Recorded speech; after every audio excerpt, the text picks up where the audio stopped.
is me. Right there in the shadow. The only thing I know is what is exactly around me, and everything is me, me, me, me, me. You're very innocent of the world because the world is out there past your whiskers. Then you look inside, then you go around and you find the wisdom, the buffalo, and as you become more and more wise, you start sacrificing, surrendering, and you want good for everyone, not just yourself. The world does not revolve around you. You are a part of the world. And over here is yellow, enlightenment, eagle, soaring towards the sun, really becoming directly connected with Source. And then you come around all the way to the beginning. So as you're on this Native American path, and all ancient religions have a circle of some sort, and a lot of them have the flowering tree in the center, getting connected to God. They may describe it a little bit differently, but you'll be surprised how similar all these traditions are.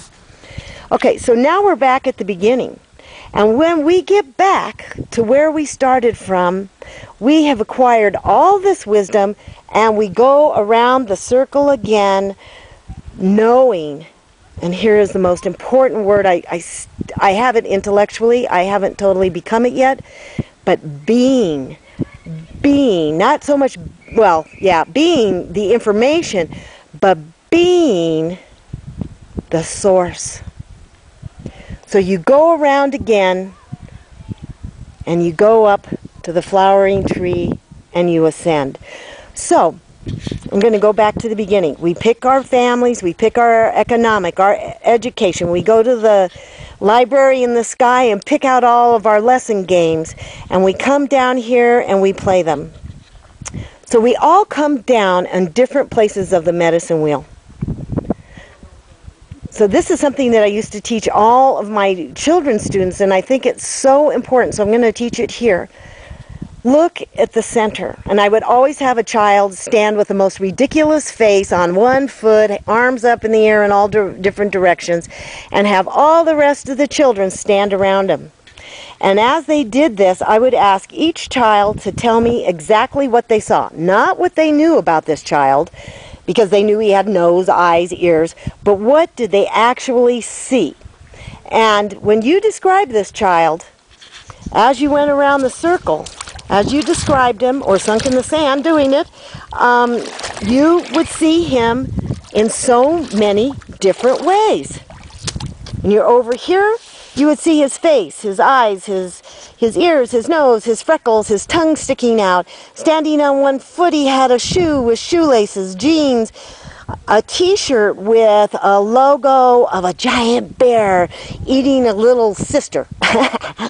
That's a boy for you. So that's what the people over here would see, different angles of that.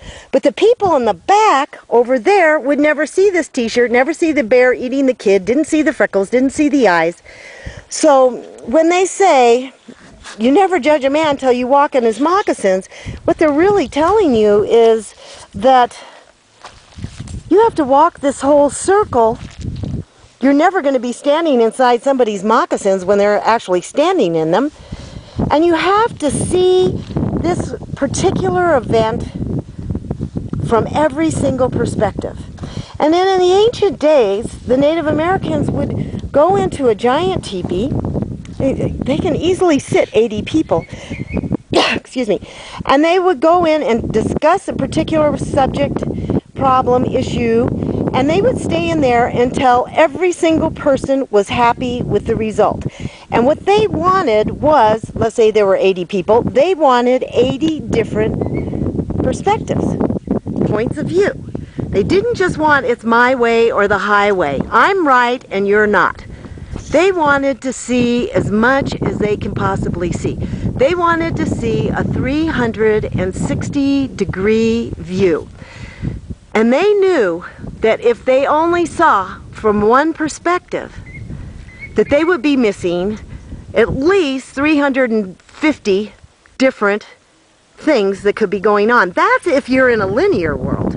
If you're in a sphere, you're probably missing millions and millions of pieces of thought, information, accuracy.